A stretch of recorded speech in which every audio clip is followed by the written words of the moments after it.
Okay, we've seen how to make the most basic request, but all we're getting back is this giant block of HTML that is really impossible for us to make sense of, let alone do anything useful with. So in this video, I'm going to show you how we can ask a website that supports this, at least not every website does, but the websites that support this, we want to be able to ask them, instead of sending me HTML, can you please send me plain text, or can you please send me JSON? And we'll talk more about what JSON is again. But these formats that are more friendly for Python. And the way we do that with the requests module is we can specify headers like this. So we have a requests.get. This part's the same. The first argument is the URL.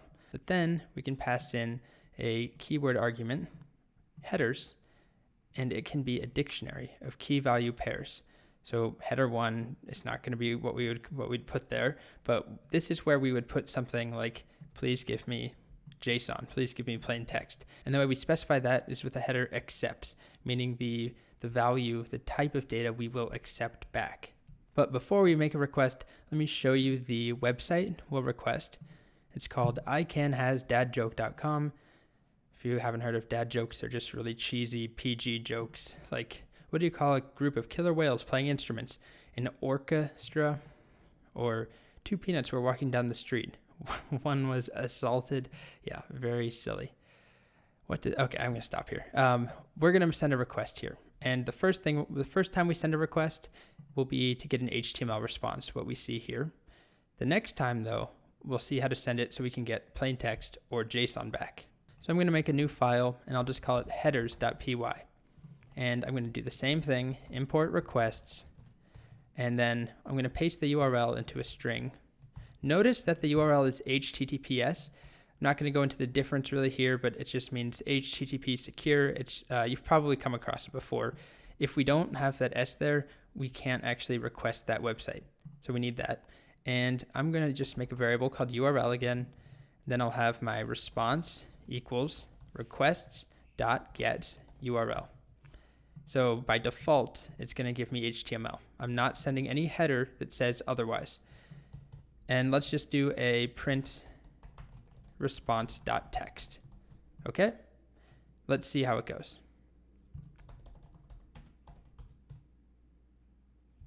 All right, so I get this big thing of HTML. All these are HTML tags, a little JavaScript. You can see buried in here somewhere is the actual joke. I don't know where exactly. Here's the button that says submit new joke. Here's a little information bio. Anyway, somewhere on here. Oh, here we go. What do you do on a remote island? Try and find the TV island it belongs to. Oh man, that's terrible. Remote island. Oh wow.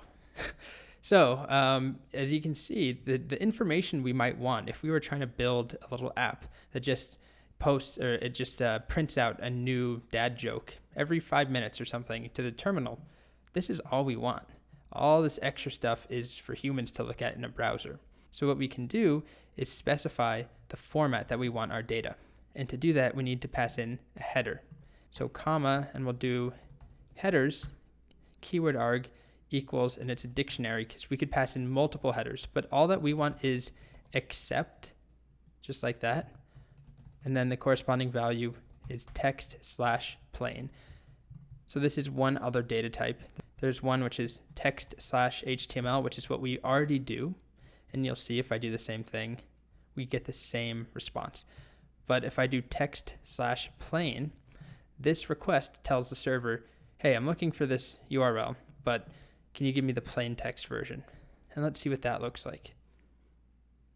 Would you look at that? Why are fish easy to weigh? Because they have their own scales.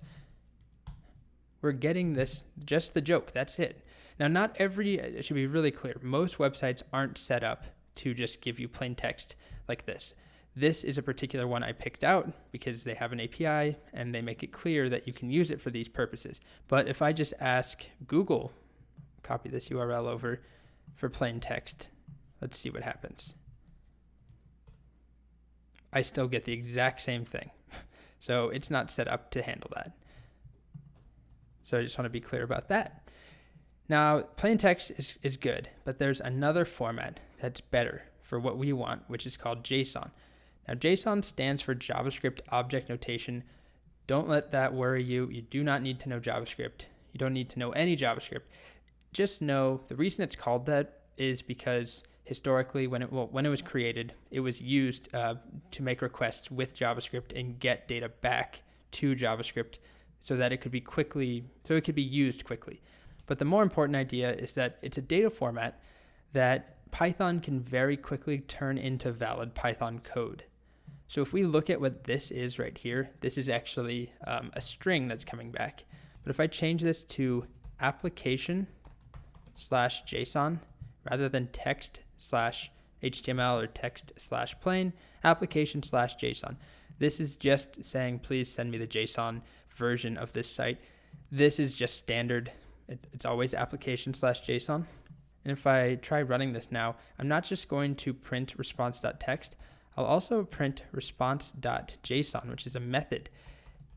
And this will actually take whatever the response is, take the JSON and turn it into Python. So let's clear, make some room, and then run this. Okay, so when I ask for JSON, this is what I get back. This is JSON right here. And this down here is Python. And they might look, they look very, very similar. If we look at this JSON, I'm just going to paste it in here. It's key value pairs. This looks just like a Python dictionary. But technically, if we do type of response.text, that's all that I print, you'll see it's a string. So I can't use response.text. It's equivalent to this, a big string containing all of our data, all of this stuff. So I can't ask for, give me the joke in that string because it's a string, it's not a dictionary.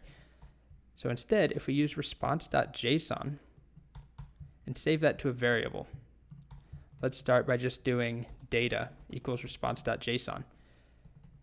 Data is going to actually be a Python dictionary. So I can do type of data, for example, and print that. And it's a dictionary. So that means if I just print data, I actually have access to these properties now, like joke. So now I can do things like print data joke because it's been turned into a dictionary. So to make that clear, when we send a JSON request, it comes back in this format that looks very similar to Python. It's called JavaScript Object Notation, but it comes back as one giant string. So it's all enclosed in quotes. And by running .json up here, it just tells Python, basically, turn that into actual Python so I can use it. And that's what it does. So then I can do things like data brackets joke. And now if I print that, you'll see we're printing the quote or the joke. Doctor, I've broken my arm in several places. Doctor, well, don't go to those places. Yeah. People who don't eat gluten are really going against the grain. Great dad jokes. Okay, so it's a lot to take in, but what we saw in this, just a single little change we made, changing the headers from HTML to JSON. We also saw plain text along the way, and plain text actually in this example was simpler because it only sent us a joke and that's all we want. But imagine that we're getting a lot of data, news data, where there's 20 different news stories. If that all came back as plain text, it would be very difficult to use. It would all the data would be, headline 1, terrorist something, and then maybe like Florida man did something else. It would all just be one thing of plain text. But if we have JSON instead, we might get something that looks like this. Story 1, terrorist attack. And then story 2. So it makes it easier for us to use it in Python once we convert this into valid Python. So this is just a tough thing to teach if you don't have any experience with web.